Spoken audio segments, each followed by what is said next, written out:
All right. I just watched Medium Man's video in addressing, and I do need to watch it.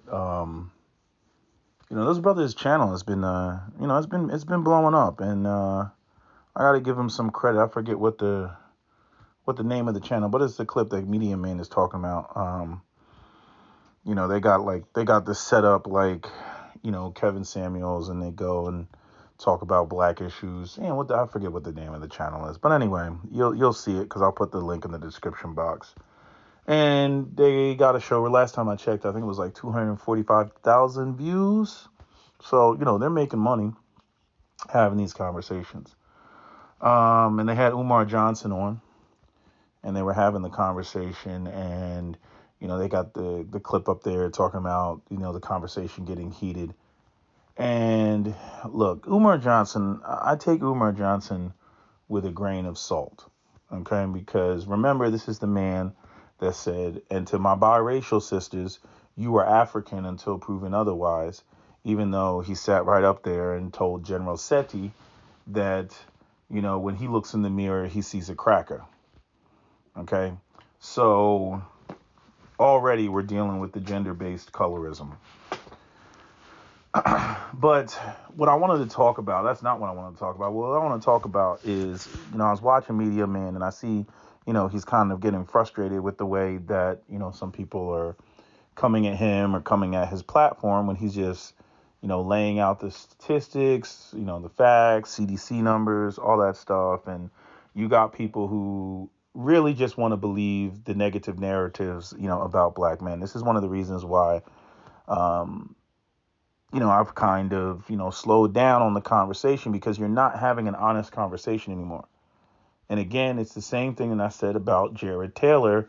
Once he had that whatever video clip before he got kicked off of YouTube, where he was having a discussion with somebody, and he said, who wants to give up power? Basically talking about white people. What white people want to give up power. And I was like, before he said that, everything he said prior to that was a statement about, a meritocracy and, the bell curve and, IQs and all this other stuff. And then he turned around and said that he wanted to maintain power for the right white race. I'm like, okay, well, then it's not a meritocracy at that point. All conversations are over at that point, because this isn't about, some meritocracies, the contest, may the best man or woman win, when they fit into, when they meet the criteria, meet the standard. It's not about that. It's about domination, power, and control. Those are fighting words as far as I'm concerned. Okay, you might as well, load up the AR-15s and get the body armor and the plate carriers and all that at that point. Okay, because it's not about a meritocracy. This is the the farce that white supremacy throws out there. They want to give you the illusion that that there's choice. They want to give you the illusion that well, we're way up here and you all just so happen to fall here, and we don't have anything to do with why there's these discrepancies, as though they haven't done anything to make it that way. But I'm saying, when it comes to the relationship dynamic between the black man and the black woman, that is where we are right now. Like I said in the video I did, what a couple weeks ago, or maybe a week ago, about, the black people cannot behave their way out of redlining. These were policies that were put in place between the FHA loans, and, the banking system, and then just basically saying, we're not lending to black people because you're black, not because of your behavior, not because of the way you carry yourself, not because your pants are sagging, because you're black. And we have these, what do you call that? Corded off or cordon off, areas that we decided we're just simply not going to lend to because there's too many of you there. You can't behave your way out of that. And I've talked about this before with the system of white supremacy running around and, trying to make everything about behavior. It's one of the things I have absolute contempt for religion, because religion tries to make it, all about behavior. It's a weapon. It's a tool, to get people to, fear this invisible God, and, and believe that things didn't happen for them because they're not acting the right way or behaving the right way, when ultimately that's what people in positions of power want. They want you to behave and fall in line and act a certain way, despite the fact that the conditions on the ground are not conducive to you acting that way, right? Because, when things get so bad at a certain point, certain basic instincts kick in, hunger and starvation and that sort of fight or flight response, starts to kick in. That's human hardwiring. And again, religion attempts to come in and tries to get you to overcome that, focusing on a higher force, a higher being, a higher power, despite the fact that you have these, architectural, societal systems that are put in place to keep the status quo the status quo. But, people, they can't seem to wrap their head around that. They think it's about God when it's really about, no, this, whatever your government is, your God on this planet, whatever the policies are put in place. I mean, anytime you vote and bills are passed, it's all designed to create rules and regulations to get you to conform to, a certain behavior, regardless of whatever your situation is, regardless if you're able to thrive or survive or, live. It doesn't matter. They're put in place. And if you don't, like example, you don't pay your taxes or whatever, they're going to come for you. Right. Regardless of the fact that you don't make that much money to even be taxed, all these sorts of things. But anyway, I'm just pointing that out because there is a parallel between how much black people cannot behave their way, out of the way that the system of white supremacy treats us, and black men, behaving their way, in terms of getting black women, to cooperate and participate, with their, and follow, with black male leadership. We're way beyond that point. Now, Dr. Umar Johnson, in his discussion, he blamed black men for black women acting masculine. And over the last several days, Captain Solo and myself, we've been going back and forth over this. We rehash stuff multiple times. We go as far as we can go when we have our private conversations. And then, we say, all right, well, you're giving me something to think about. And then we go and we think about it until, some new information comes up or something comes or a video comes up on YouTube. And then we're like, hey, remember that conversation? And we pull it back off of the shelf and we, discuss it some more. Like, this is like what we do and what we've been doing for years. And right now we're working on something. So that's why, I've been kind of silent for, the past few days. Other than posting that video about, the Madison Brooks case, which just pisses me off, with that birth of a nation bullshit these white folks try to run with. But that's a whole nother conversation. But like right now, what we're re-examining is are the failures of black men that came in the generations before us, even the generation before, Captain Solo, because he's older than me. And to the best of the way that I'm going to explain it is there were really two major phases in terms of some of the issues that arise with black male leadership, right? And it's not, black men, they had, communities that were purged and burned down, and those communities were attacked and destroyed by the, white racist and all that. That's not even the issue. I'm not saying that it isn't an issue. I'm saying that's not the issue here. The issue here, and especially in Captain Solo's family, he saw it firsthand.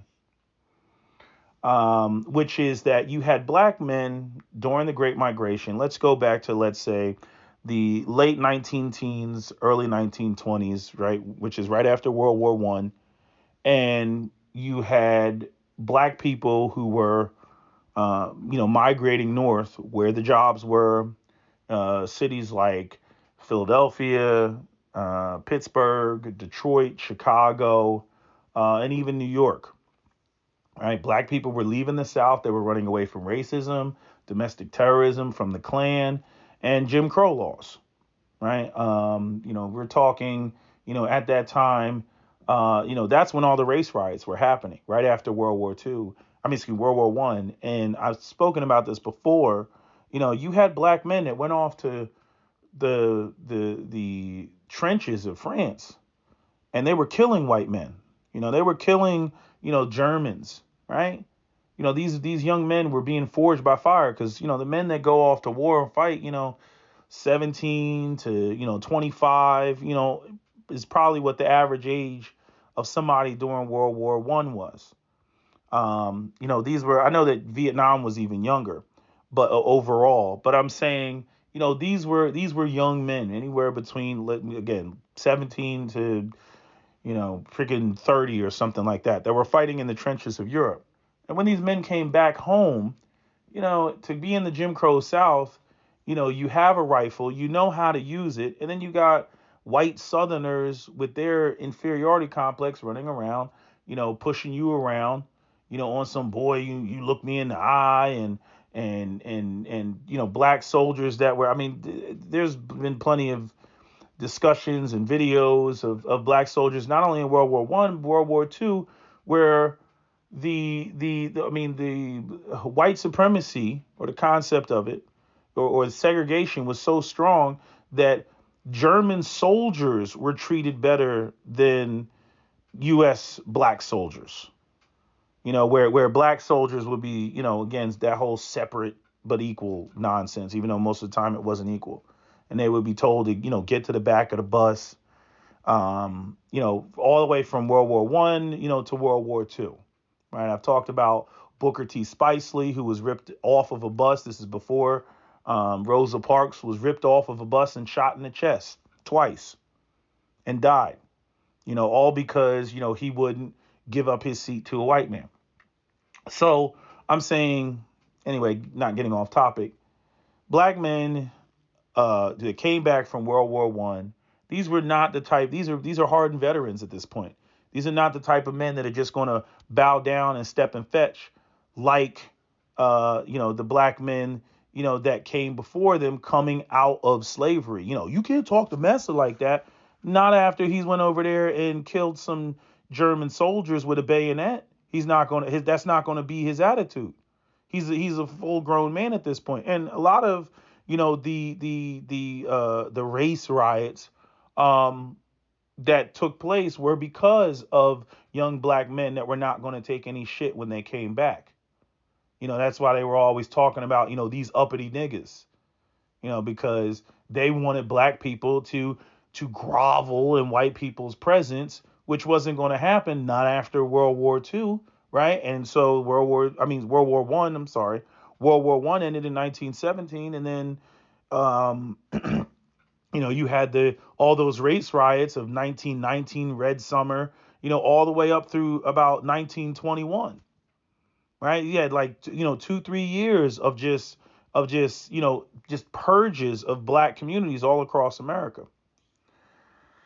But in any event, I'm saying black men migrated north for jobs and economic opportunities. Henry Ford's $5, a day. I don't know when unions, started, but by after World War II, by the 1950s and 60s, you still had a flux of black men that were moving out of the South and moving up north. You had those that went early and they basically became Northerners, and then you had the groups that were still coming, from the South, grew up in Alabama, grew up in Mississippi, moved to Chicago. A lot of people went to, Chicago and Detroit.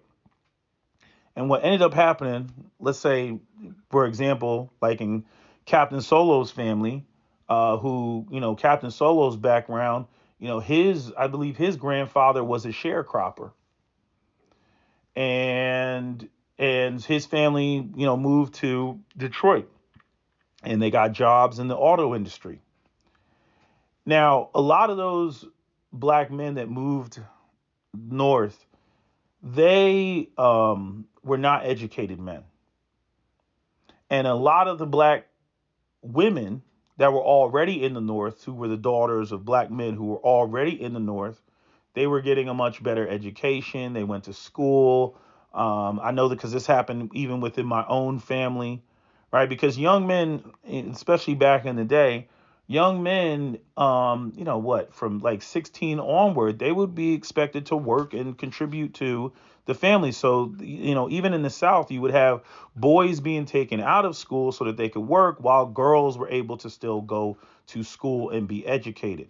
This created an educational, imbalance, and which was further exacerbated by young black men moving from the South, moving to North, and they would, probably meet each other at a bar or a nightclub or something like that, and the man was working, the young man, black man was working, but he wasn't educated.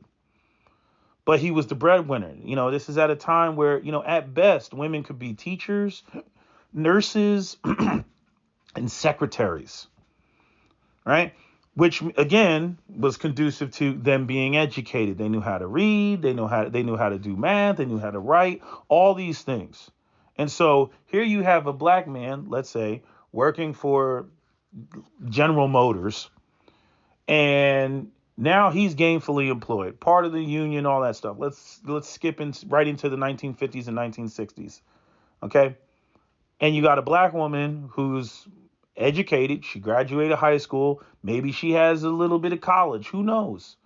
Or some of these other, other, I don't want to say lesser schools, but other smaller programs, like kind of like associates type of program. In any event, she's more educated than he is. He goes, he makes the money. One of the things that, Captain Solo, used to talk about, I remember he was telling me even with his own father, they used to, the guys, in the factory, they used to, it used to be a thing for them to brag about their paychecks, right? That they were making so much money that they didn't even cash their paychecks yet. And one day, one of the foremen had to come down and was begging, basically all the employees there. And I don't know whether it was black and white or all black or whatever it was. I'm saying, Captain Solo's father was a part of the group. And the foreman came down and he was like, "Can you guys please cash your checks? Because you guys are messing up our books. We need you to cash your checks." Right? He had, like, in other words, like the manager at General Motors had to tell the workers that they needed to cash their checks because they were screwing up their books. Had to come down and actually verbalize that because they were, getting into these ego. "Hey, I got 3 checks I ain't even cash." Again, this is the type of stuff that you will see from uneducated men that come into money, and these are the ways that they have their little pissing matches, and that's what it is. When you get up into higher levels, it becomes higher stuff. You get into guys that are wealthy, they start talking about watches. Oh, is that a Breitling? Oh, is this a Rolex? They start going through all these different levels, right? But when you come in as the lowest level and you get into that unionized work, and a lot of those guys, things like, I got 3 checks that I haven't even cashed, is bragging rights. So anyway, and I don't want to mean to drag this out, but I gotta detail this so that people really understand how we got to where we got to. Okay. So this dynamic was the first phase, the first wave of the idea that black women had more sense, were more mature, knew what was going on more than the black men did. Because all the black men did, they were beasts of burden. They worked in the factory. These were hardworking men. I don't want to take that away from them at all. These men got up every day, they went to work, and they worked at these places, for 30 years until they retired and collected their pension. That's what they did. And they provided for their family. They provided for their wife. They provided for their children. And that is what they did. It was a very simple formula. He goes to work every day. He's the breadwinner. He makes the finances, and, and she takes care of the home. But what wasn't discussed, or what a lot of people aren't aware of, is that a lot of times the women did handle the finances. They would, there was a thing where, the men would take their paycheck and put it on top of the refrigerator. And then she would take the paycheck. She would go to the bank. She would, she's, stay at home mom. Again, I'm talking about, the class of black men that were able to, especially after World War II, we had a huge manufacturing base. Even Bones from what's his name, Cleabone Sloan from Bastards of the Party. He brought this up. It's right in the Bastards of the Party documentary. Again, after the generation after the civil rights movement, going into the 70s and 80s, where a lot of the gangs kicked off. But he said right in the documentary that a young guy would be out here and he would probably be gang banging, slanging a little dope, basically do the dumb bullshit that young men do. And then he would get a girl pregnant. And then he would, settle down. He would get, get into, one of the factories. He would get into, tires manufacturing. He would get into steel manufacturing. He would get into the automotive manufacturing. He would get into rubber. I mean, he was talking about some factory that was right off of Alameda. I don't know anything about LA or California, but he's talking about there was some big factory off of Alameda. And guys, once they got a girl pregnant, they that was always a thing that they could go, hey man, I got a kid, man, I got a family, hey, I got to get out of the streets. And they would go and they would do that, and they would just become, a productive, citizen of society, buy a house in Compton or whatever, and basically be many of our, grandparents, and that's what they would do, right? But when all that died, when all that deindustrialization happened, that was no longer there, and so with the second wave. And the second wave is really the second wave is really, the boomers rolling into the Gen X, late boomers rolling into Gen X, and because the first generation, that was more the silent generation, going from the Great Migration, or the greatest generation, as some people will call it. But the second wave was really the post-civil rights movement generation, the men that were coming, they were coming up as men in the early 70s, possibly late 60s. And it was pretty much stayed the same all the way up into the 90s, where manufacturing was declining and it was more difficult for young black men to get themselves established. Combined with, we had the introduction of the welfare state. Women were getting subsidized by the government. And then you also had the way that the courts are, where women, if a woman was with a man and they, maybe they got the house together, I don't know how many black men bought houses first before they went and got with their women. I got to do more research, look into that. But they would get a house together. In the event that there was a divorce, she would get the house. The black man would basically, he would be out there. This creates a really screwed up dynamic where if this is what's going on in the family courts, you end up with almost a default matriarchy by default, because the women are getting the houses every time they separate from a man. So whether she goes out there and gets a new man, or whether that man that was previously married goes out and gets a new woman, a lot of times the man would end up moving in with the woman. And again, her house, her foundation, all that. Now you done thrown off the whole, dynamic of, what his patriarchal role is, when you have a man living in the house that was essentially paid for by another man. You see? So then we get into the whole blended families, which, again, my generation, the millennial generation, we don't play that shit, because we see that it's a thankless job and that there's way too many disadvantages to that. I'm not here to dive into that. I've made plenty of videos talking about that. making bonds with the children. And what if the relationship falls apart now?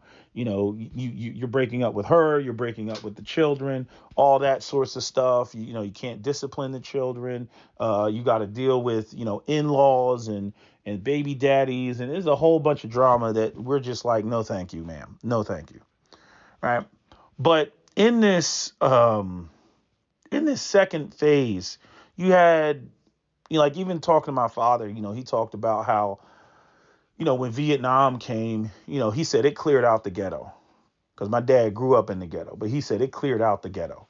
He was like, a lot of guys they went off the war. You had guys that died. You had guys that they came back with drug addiction. You had guys that had PTSD and then would, engage in domestic violence because, they're over there like Rambo going through it, waking up in the middle of the night with hot sweats because, they're having, platoon nightmares and shit like that. So he just said that, it cleared out the ghetto. So I'm just throwing that in as a factor.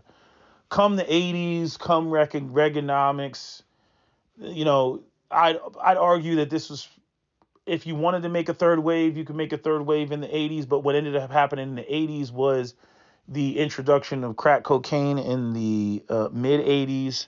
And then, you had that whole CIA, Iran Contras, all the drugs that were coming in. You had, this was talked about, ambassadors of the party. You had guys that were like millionaires overnight. Now you're getting into the, Alpo,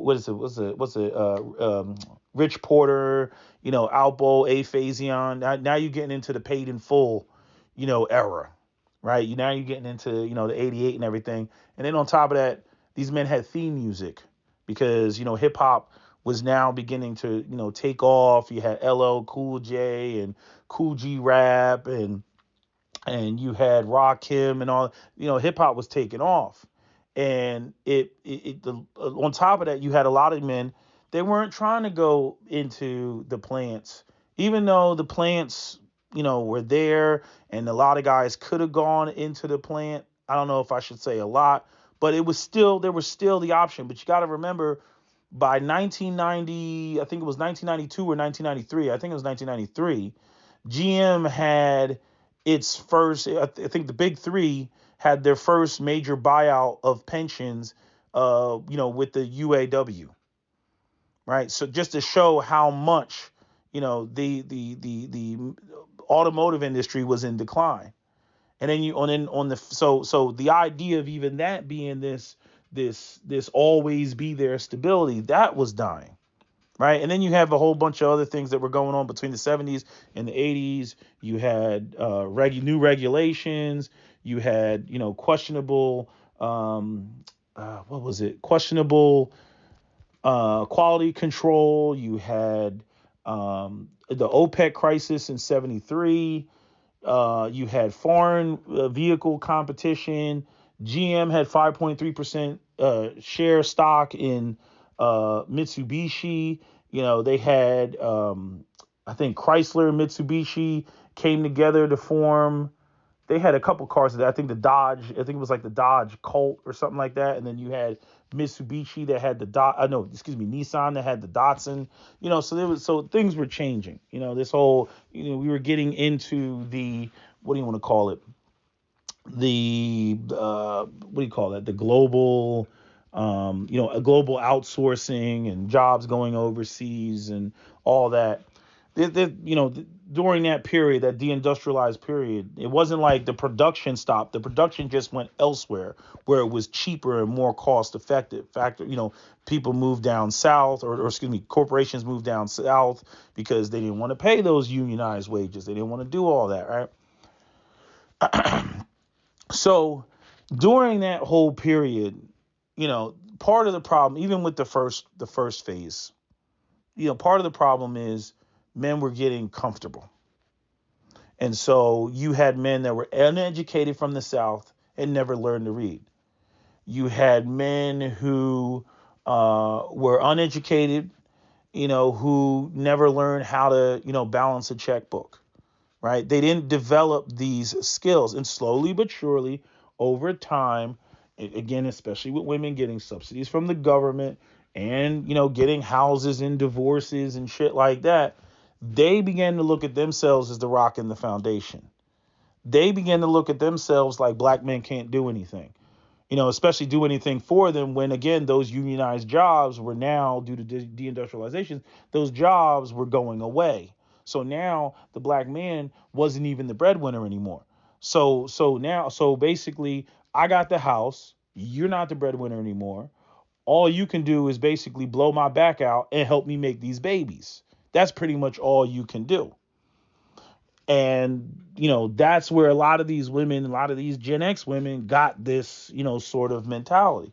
Now, when it came to their own sons, and this is where, I've talked about this before, black women raising their sons to be with other races of women. A lot of black women, even if they went out there and they got with a guy that was in the streets, they did not want their sons in the streets. They wanted their sons to basically go out there, be good black men, go to school, get an education. And so they told us a bunch of bullshit. They told us that, go to school, get an education, don't be in the streets, don't go to jail, don't do drugs, all this other shit. And that when you graduate, there would be Kerry Washingtons wrapped around the block. And that we would have, our pick of the litter, and that, nothing makes a black woman's panties more wet than a black man that has a 4-year degree at a college institution, or has, even better, a master's or a PhD, and that that really moves black women and gets their blood pumping. And that was total bullshit. It was total bullshit. Okay. Meanwhile, while they're saying all that, and we're, running around focused on school, in the 90s and the 2000s, these women were getting, dicked down by Pookie and Ray Ray and men in and out of jail. And, again, Tupac, rap culture had its theme music, all this. I mean, it was just exploding all over the place. These men are in the spotlight. These men are all over the television screen. And that's what black women were moved by. Okay. And educated men simply became we were the backup plan. Okay, if things don't work out with the street dude, the guy that they really want, then we always have these lames that we really don't care for, to fall back on. He'll take me in. He'll love me. He'll provide for me and the baby I had with the other dude, and that's where, the mentality is. See, but the thing is a lot of us really do hang on to essentially what we were promised, right? We want the bad bitch. We want to be Eddie Murphy in Boomerang, minus him getting with Robin Givens, who was his boss. But we want that. We want, the corporate, being a black man in corporate America, making money, riding around in the big S-Class 7 Series BMW, Audi A8, Jaguar XJ. That's what we want, right? And we thought that's, we're going to be basically black men who were legitimate, that basically got to operate like, street dudes, but legitimately, right? So we got to, ride around with the big boss car. We would, run through a couple of bitches and then eventually settle down and raise a family off somewhere in, some white suburbs, not realizing even the downfall of even doing that, right? And how, the optics on that look when you're taking a black woman, out of an environment that she's comfortable in, and then putting her in an environment where she's uncomfortable, right? Thinking that you're providing a better lifestyle. So I'm just telling y'all, there's just a whole bunch of stuff that we were lied to, and it was not accurate information. And it creates a lot of the problems that we see now. So, acknowledging what Dr. Umar Johnson said, that's where a lot of this stuff comes from in terms of, where black men failed. There were too many men that, just went along with the, I'm going to move in with her. I'm going to move in with her shit. I mean, and this is why a lot of these bullshit songs resonate with black women. Songs like Woman to Woman, that was 1970. Go read the lyrics of Woman to Woman. Even all of Beyonce's songs, like the song that she had, Me, Myself, and I, talking about, three kids and, I got three kids in my home. When the fuck was Beyonce messing with a dude that got three kids? You know what I mean? She got married in her early 20s to Jay-Z. Like when was she going through any of the stuff, that she sings about in any of these Destiny Child songs and Beyonce? Like where was this going on? But this is the type of stuff that resonates with other black women. Now,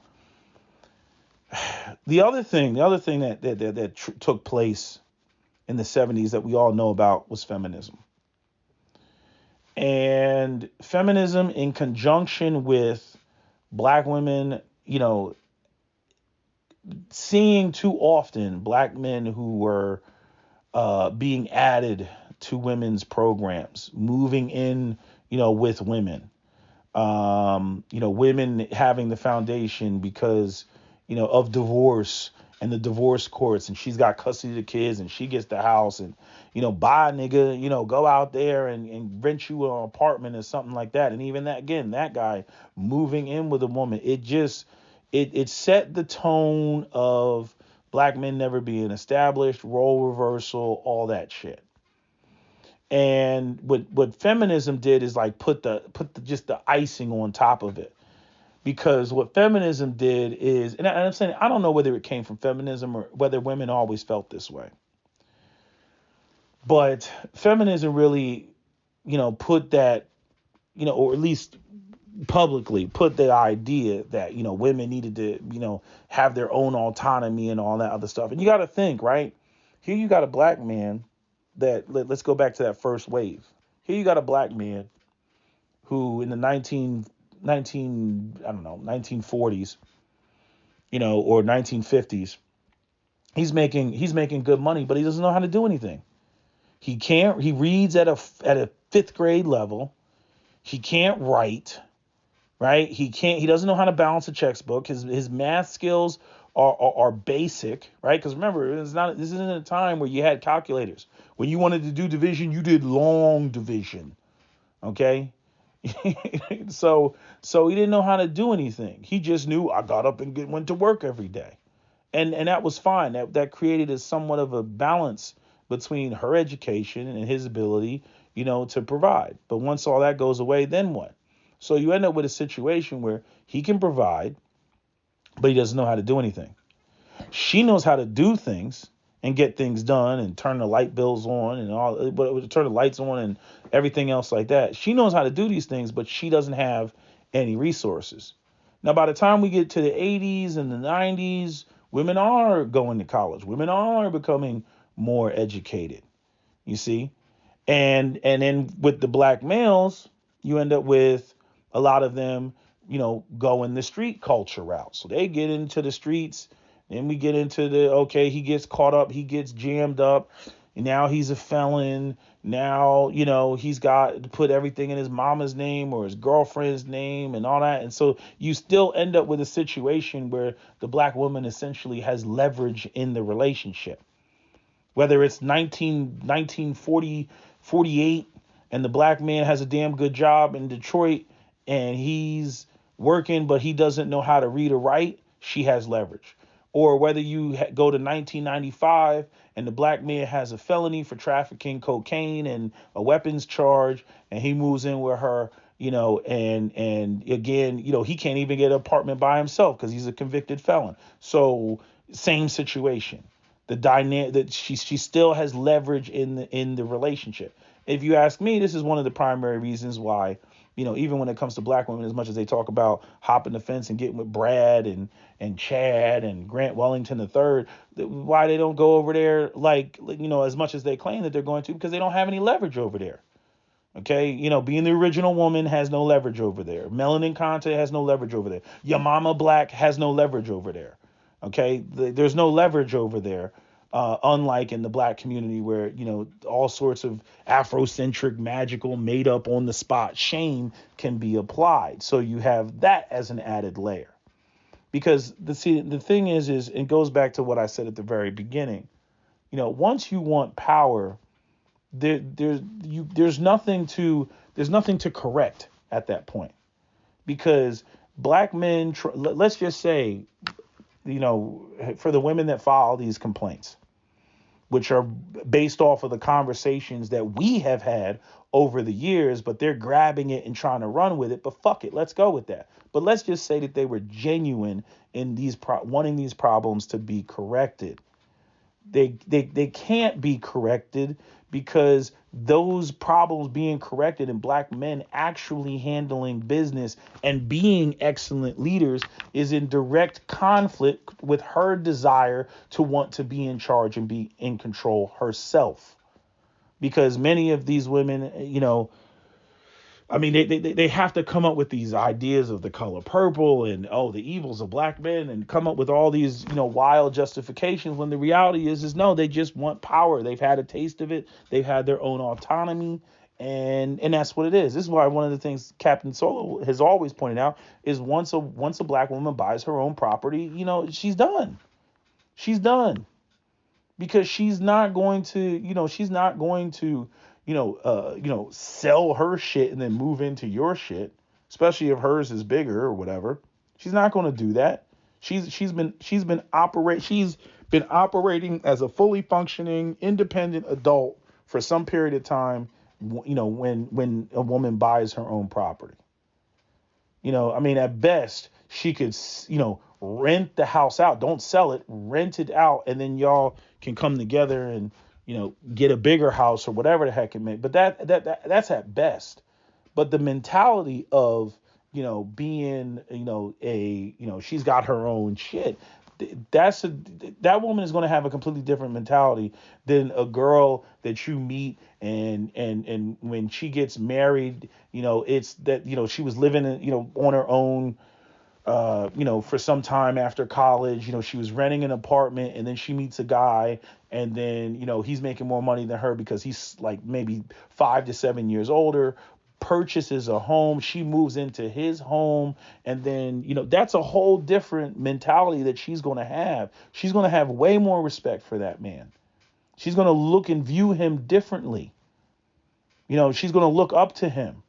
Versus a woman who's already gone out there and bought a house and made moves and everything. And then she comes across a guy who's living in an apartment, and this is where this is where we fuck up, where black men will be like, well, I mean, she got her own, so, just gonna move in with her.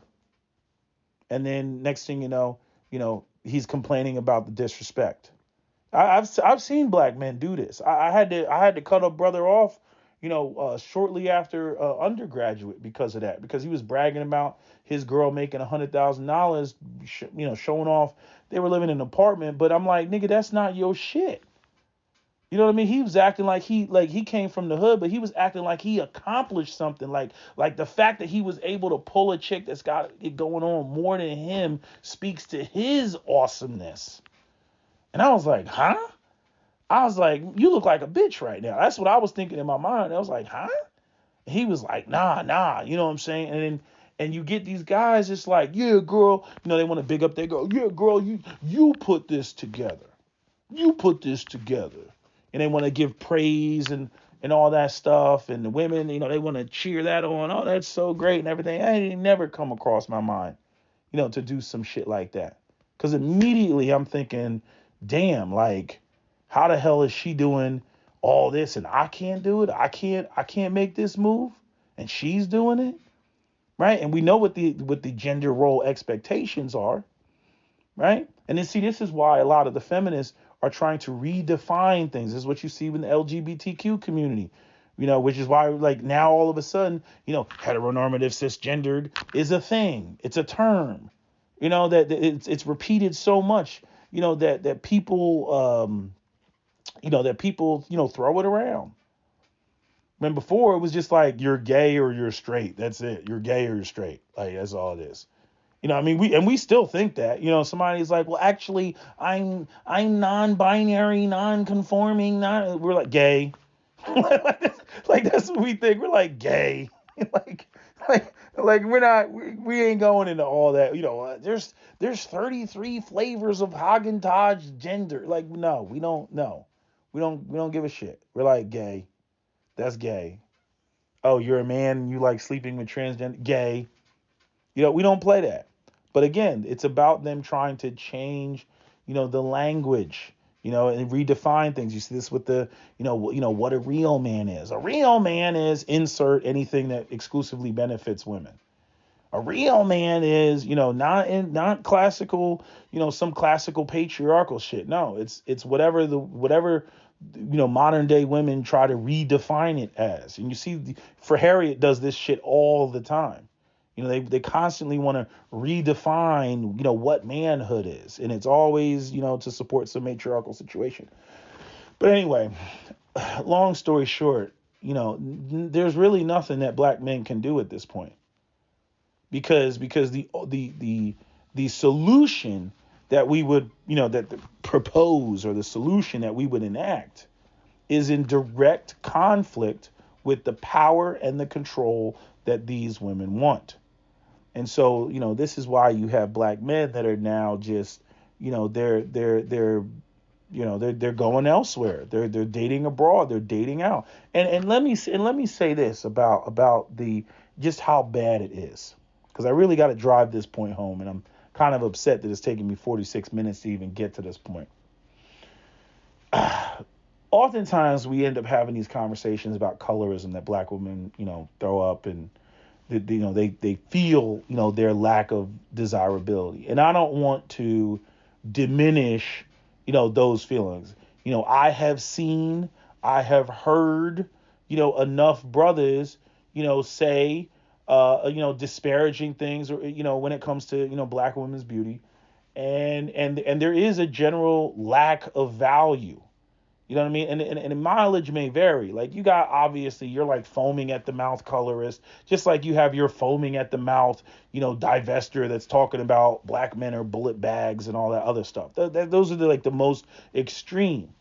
But there's still a whole area of gray in the middle where there's still a devaluing. And Cat put it the best. Because we were talking about, we constantly have conversations about, the beauty and value and colorism and all that other stuff. We still have conversations about that. But I remember one time he was getting on me about, sorting out black women's beauty, in my own head. He's like, black men got to sort out black women's beauty in their own head, whether it's like, whether a black woman wears her straight or whether she wears, locks. You know what I mean? You got to sort that out in your head, like whether it's beautiful or not. It's not just a matter of, oh, well, it can't be beautiful to me because society hasn't promoted it to me yet, or I haven't seen it. And what I did with Cap is I flipped it and I threw it right back at him. I'm like, well, the same thing applies to black male leadership. Because you got to, when you see a black man, you got to sort that out in your own head as a black woman, whether you actually value, his leadership, which we already know majority of black women don't. And what Black Captain Solo did is he just equalized the two, because the reality is that, let's go with, what black women are saying, that they feel that their beauty is devalued. Yeah, their black women's beauty is devalued. Their beauty is devalued no more than the way that black men devalue. No, wait.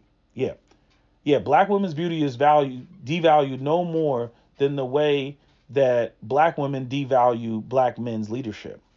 It's the same thing. Even broken down to the whole, just how I want to say this. Even broken down to the way that we only accept half of each other. Like, I remember when Divine Brown said it one time. She was like, "Yeah, black men don't give up on body. Like, y'all go out here, y'all want to mess with a white girl. White girl gotta have ass. She gotta have body. When it comes to black women, y'all can, It's questionable how y'all think about or feel when it comes to black women facially, and when it comes to black women when it comes to their hair texture and all this other stuff, right? Because black women are always their beauty is always contrasted against a white female template. And black women, and this goes right into the color of spectrum, the spectrum of colorism and featureism. The closer a black woman is to the phenotypic aesthetic of a white woman, this is where the biracial women end up being at the top of the chart, the exoticals and everything. The more beautiful she is seen facially speaking. It's like this African, who's the African chick, Bantu, whatever her name is. You know who I'm talking about. She got a real big ass, phenomenal fucking body. But you already know that the majority of African American men don't care for her face.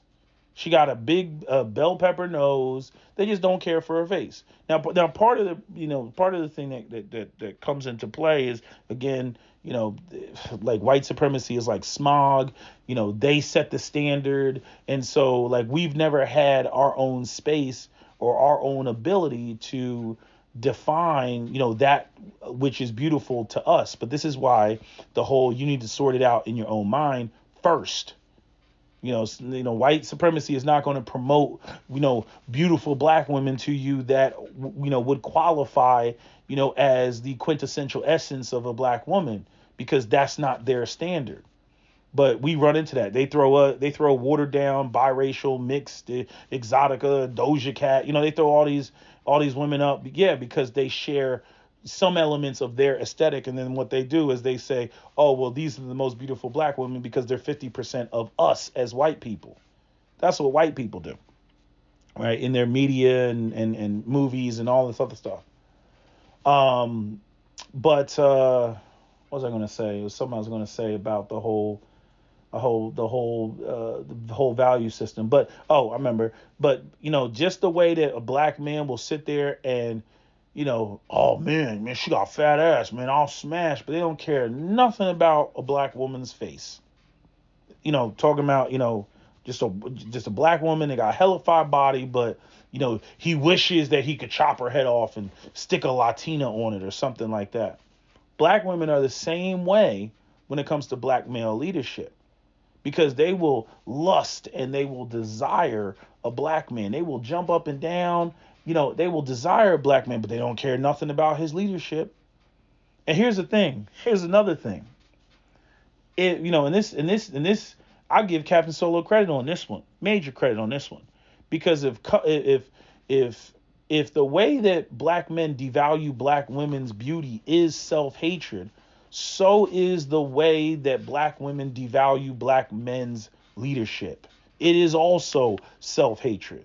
See, a lot of the problem that people have is they think that when we talk about self-hatred, they think that self-hatred is some sort of individual thing. Like it's like you'll say light-skinned women are self-hating when they reject light-skinned men, and a lot of people will object to that. They're like, no, because light-skinned women, they're seen as the most beautiful, and they're arrogant, and they're cocky, and they're this and they're that, right? But Captain Solo, again, being a light-skinned dude, he's like, nah, that shit is self-hatred. That shit is self-hatred. Bitch, you don't look like that. What are you doing, Lisa Ray, sitting on, the African throne? What are you doing? Nah, that's self-hatred. And he, Captain Solo has acknowledged, that, biracial people, light-skinned people, like they're invisibly homeless. They don't have a tribe. They don't have a group. They don't have a nation. They don't have any place on this planet where they could hop in a time machine and be like, that is my homeland. They're a new race of people. So he's always constantly calling out, light-skinned women, about that shit, which nobody does. They're like, what are you talking about? They don't hate themselves, right? When people use the term self-hatred, they're almost exclusively talking about, just, dark-skinned black people, whether it's male, or female, and they only tie it to, hating oneself, like you hate what you see in the mirror. No, it goes beyond that. It's a group inferiority complex. Because black men will sit there and they'll be like, man, I don't like black women, man. I don't Latinas, white girls, Asian girls, anything else, right? But they think of themselves as sex gods. because of the way that they've been promoted, right? They in the gym, black dude got muscles all over the place, but you'll never see him with a dark-skinned black woman. Again, if that is self-hatred, well, a black woman who, she lust and desire black men physically, again, only half of them, but doesn't want to subscribe to the leadership component, when it comes to a black man, is always contrasting what other races of men are doing, to what a black man, a black man's leadership, right? That is self-hatred. What is the difference? What is the difference? Y'all black men, y'all can't do what the white man is doing. The white man, he knows how to lead, but y'all don't know how to lead. And what is the difference between the black man coming in the room and saying, Latinas are just sexier and more feminine and they're more beautiful. They just look better. You see the same thing with East African women, the way that black men interact with East African women. West African descended African American black men, they jump up and down. Oh, they don't like black women. We done with black women. Drop some East African women off, again, because they have that watered down, aesthetic that's closer to, European, or is a halfway point between European or Arab or some other shit. Again, just less black, and they'll jump up and down, right? Again, that falls underneath the category of self-hatred.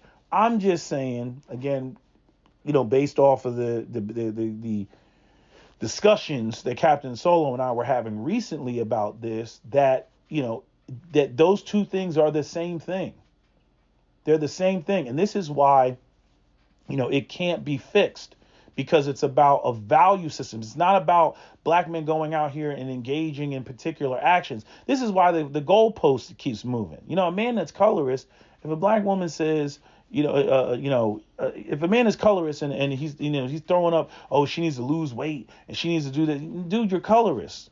You don't value a black woman's beauty. So there's nothing that she can do. There's no amount of weight that she can lose. There's no amount of ways in which she can style her hair that's going to make you give her more value.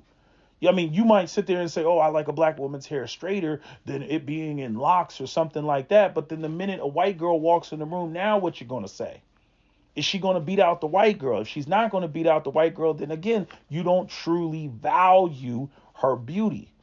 And the same thing applies to a black woman when she's looking at a black man as it pertains to black male leadership.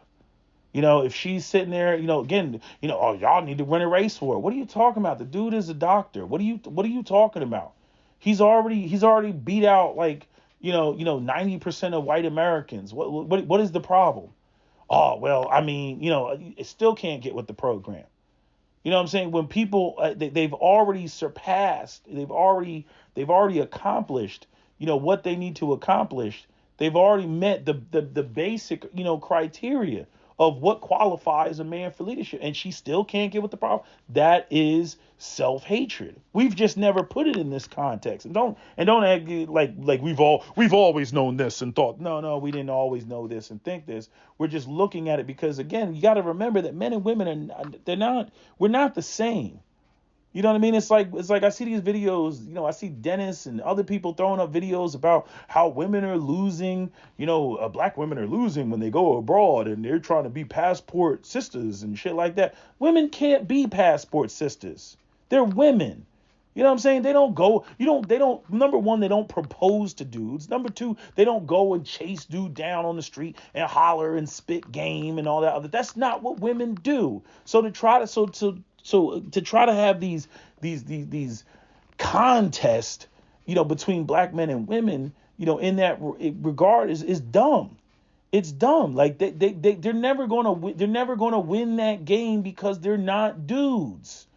And I say this even to the women that try to make these sort of direct comparisons. They're like, we're going to go and we're going to date interracially and we're going to marry interracially. We're going to go out here and get Brad and Chad and, and Grant. And I'm like, no, you're not. No, you're not. Because, again, they got to chase you. First off, you don't even get the validation if they don't chase you down. You don't even get the validation from that shit.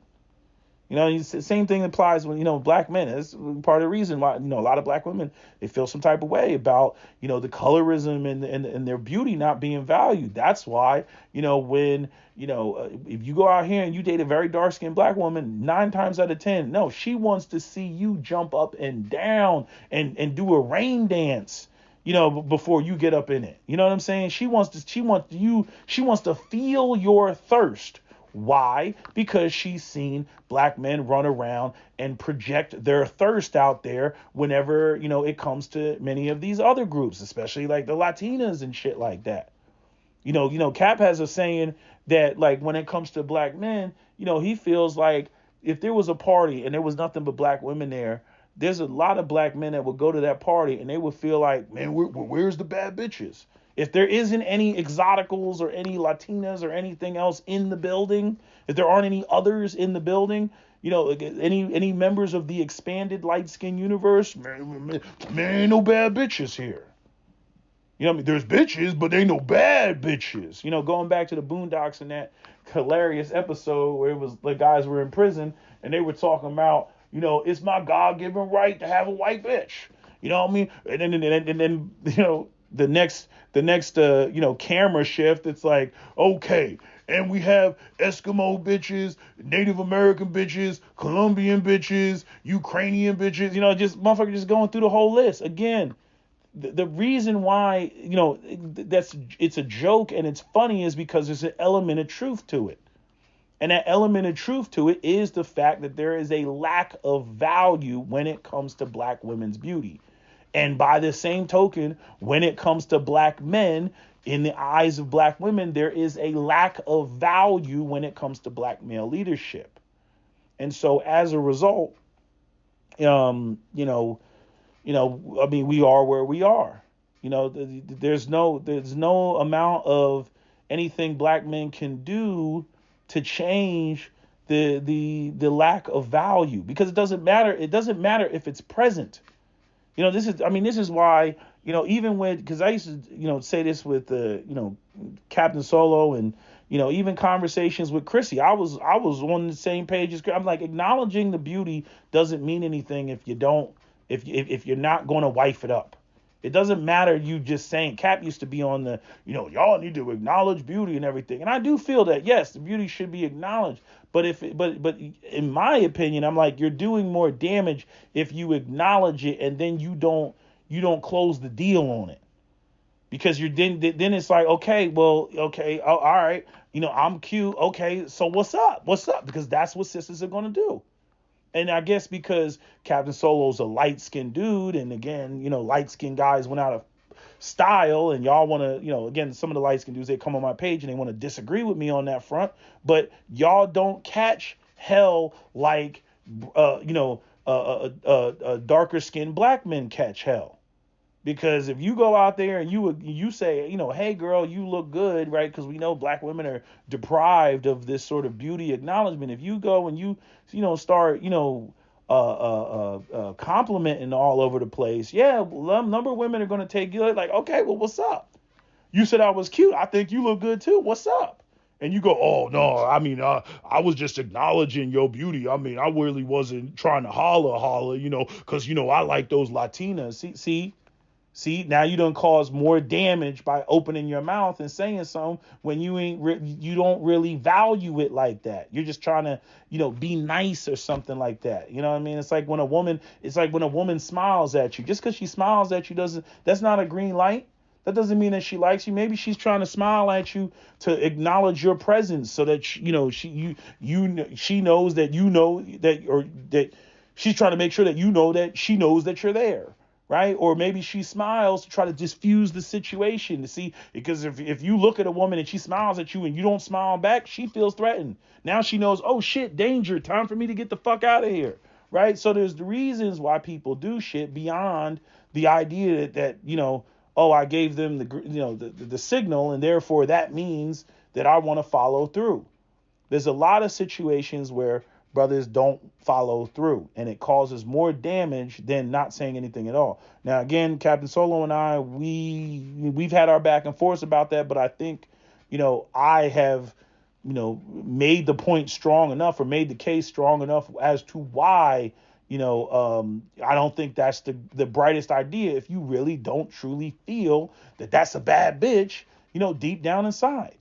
You know what I mean? Because you may open up a door and now you got to close it shut because I wasn't really trying to go take it that far. Now she's sitting there left and with all sorts of feelings. You know what I mean? I've seen. I remember I had a brother. This is with a white girl. He done hooked up with the chick. Went back to her spot, and then she was naked on the bed, and he was halfway in it. You know what I mean? And then he changed his mind. Oh, I love this other chick. I'm like, nigga, you dumb. Like, you should have finished, man. Now you done got up. She naked in the bed. She done opened herself up to you. And then you gonna pack up your shit as a black man and walk out the door and leave her with all these feelings and insecure. Nigga, she gonna make you pay. And what do you think happened? You know what happened? It was like a week later. You know what I mean? She was running around. Oh, and it started with a light rumor, and then the shit just blew up, and it turned into like, and I don't appreciate what he did, and I felt violated, and I think it was rape. That's what it was. It was rape. And the only reason he didn't get jammed up, the only reason this brother didn't get jammed up is because a bunch of women that were not black stuck up for his ass. Because they shut that shit down immediately. They were like, nah, that's not what happened. You know what I mean? Whatever y'all linked up or whatever. Because they were fucking with him too, quiet as is kept. So he was a good looking, just chocolate brother. He was just, just, you ever see a black person, they just so black and just, no homo, I gotta put that out there. But I'm saying, like, they just one even tone. You know what I'm saying? You know how some people got hyperpigmentation around their eyes and their nose and all that? No. He was that Caribbean one just tone. It didn't even look real. You know what I'm saying? He looked like a walking cartoon or something like that. But in any event, a lot of the women couldn't get enough of him. Black dude. He's running through all these non-black women. But he fucked around with the white girl and decided halfway through, I'm not feeling this. Man, after that, she hated every black man in the building after that. I was like, nigga, like, what the fuck are you doing? Like, you already in it. You naked, she naked, you in the bed. You don't, ain't no timeout at that point. You finish, motherfucker. And then later on, you say, oh, I'm not feeling it if you're not feeling it. But you don't, the way that he cut that off, right? I'm like, in the middle of the session, my nigga, like, yo. And what happened? Next thing you know, he running around freaking out. She trying to spread rumors that if the other women didn't shut it down, it would have turned into him getting locked up. Guaranteed, it would have turned into him getting locked up. I remember that shit like it happened yesterday. And I'm like, you don't ever do that. You finish. And you make it, I don't care if you got a fake it, you make it like you busted the hardest nut you ever busted in her life. Make her feel like she satisfied you, and then you decide what you want to do later. But you don't middle of the session, nah, I'm good, pull your shit out and then walk away. Like, the fuck? I'm still blown away by that, by the way, as you can hear in my tone. I'm still blown away by that. I was like, what are you doing? She gonna make you pay. Because now you done made her feel violated. You made her feel like shit. You done made her feel like she just made, oh, man, I'm still blown away by that. But anyway, I'm just saying that's the type of damage that you can do when you want to half-ass, giving a woman some type of praise and shit like that. And I know a lot of us, we get caught up because, a lot of it has to do with that control aspect that black women a lot of times feel that they have over us. And a lot of us push back on acknowledging black women's beauty because a lot of black women have gotten into this stupidville where, again, they try to, throw up these screwed up beauty contests, India Irie versus Alicia Keys, India Irie versus, and insert some biracial exotical or something like that. Like they don't throw up. Like, it's like, how come you didn't say Alicia Keys versus, I don't know, Ryan Destiny or something like that? Like, or how come you didn't say, I don't know, freaking, Jane Kennedy versus Bria Sykes or something like that. Like, that's a contest. You know what I mean? But instead they go up there and they throw up these skewed contests, which try to, and then go, self-hatred. That's not a contest. What are you talking about? That's not a contest, or my favorite, here's two pictures. Fully clothed, dark-skinned black woman with no makeup on versus a light-skinned woman in a bathing suit, with the ocean jet stream splashing up on her, and her hair is wet, and and when one nipple is almost out, and you must choose, you know what I mean, like on some Senator Palpatine type shit. You must choose, Anakin. You know what I mean? And it's like, how is this a contest? You got fully clothed black woman. You got this half naked woman. I mean, I've seen it all. I have seen it all. You know what I mean? Which is why I'm like, God damn, if you're trying to prove colorism and a devaluing of black women's beauty, why are you screwing the beauty contest? Why are you warping it? Because you're contaminating the entire results of this self-hate litmus test. Because you threw up the variables you threw up were just not even comparable. And I've seen them do that all the time. And so a lot of times what black men will do, and I know because I've done it, where it's like, it's like we reject anything black women present because we feel the sense that they're trying to force us to like something, just like they try to force us, when it comes to everything else. It's like, look, hey, chick, you may control, whatever. If you dudes living with a woman, hey, you may control this aspect, you may control that aspect, but the one thing you're not going to control is what the fuck my eyeballs like and what makes my dick hard. That's the one thing you're not controlling, bitch. And a lot of black men, we take it to the extreme. So next thing you know, you start doing that too many times to the point that you won't even acknowledge it, even when a woman is attractive. Then it just starts looking like self-hatred. You're gonna get slapped with the title. But anyway, like I said, when it comes to the black women and the way that they feel about black male leadership, it's the same thing, but it's just different because we're different genders. We're different genders. And so what is, attractive and all that, what we look at, it's different. But like I said, as it pertains to, the whole power dynamic, that's, because like, and I know that I'm going to get pushback because some women are going to be like, no, there's difference because one is physical beauty and the other one is behavior and what you're doing collectively, as a group of men. I'm sorry, but it's not.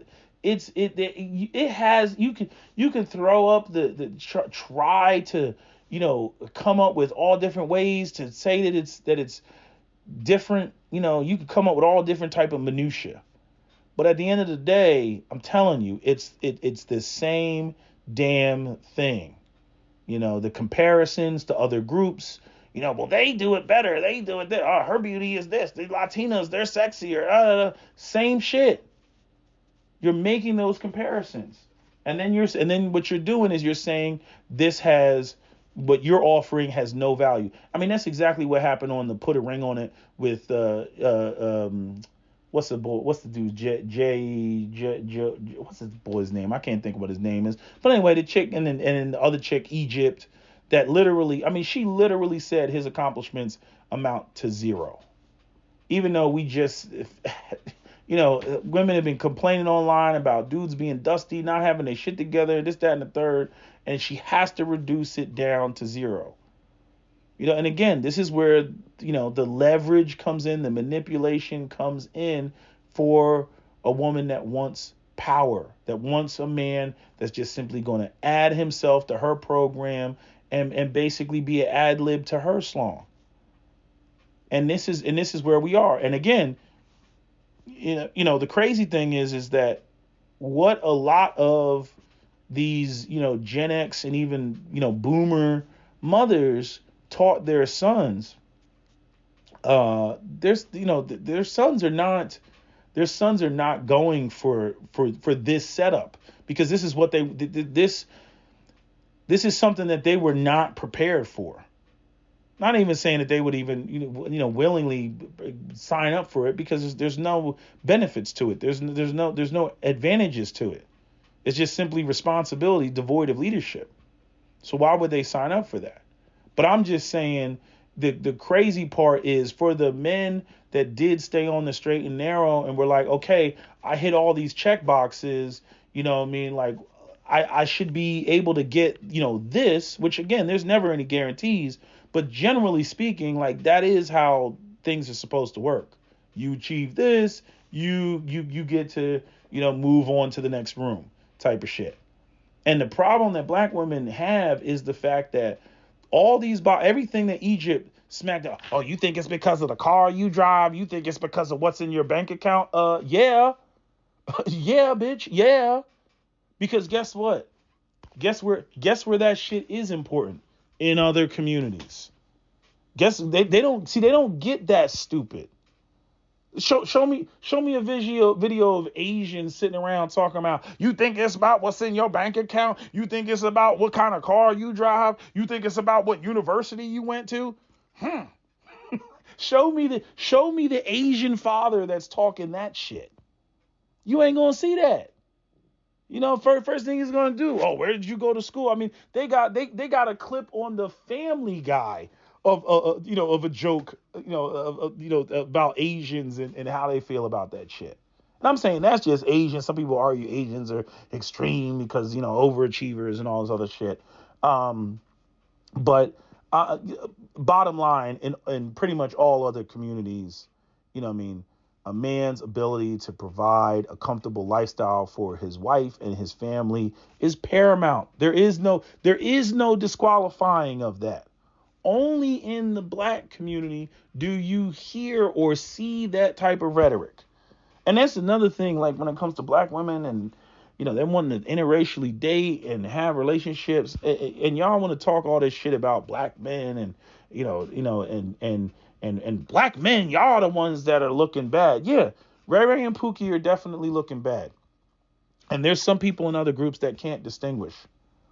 But the problem that y'all have is the craziness comes from both the ratchets when it comes to black women and the sophisticated black women, or the black women who try to appear sophisticated. Because, I didn't see anything ghetto about, the woman that was sitting up there on Put a Ring on It and Egypt and everything. I didn't see, anything that screamed poverty. I didn't see any of that. But yet here you have a woman who has a child by some other dude chastising a man about not wanting to date her because she has a kid. And here you have a host up there ripping into him, telling him that his financial achievements and what he's accomplished amounts to zero. Do you all have any idea how crazy you all look? If you're talking about we're going to interracially date and swirl, not only looking crazy to the men that you're trying to attract, but also looking crazy to the fathers and the in-laws and mothers that you're going to be, that are the parents of the man that you're trying to link up with. And y'all don't see it.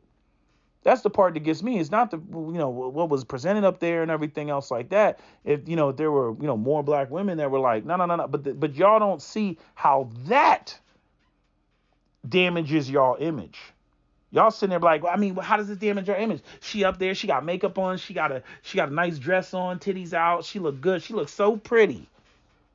But you're not getting how dysfunctional that whole setup looks to outside the community.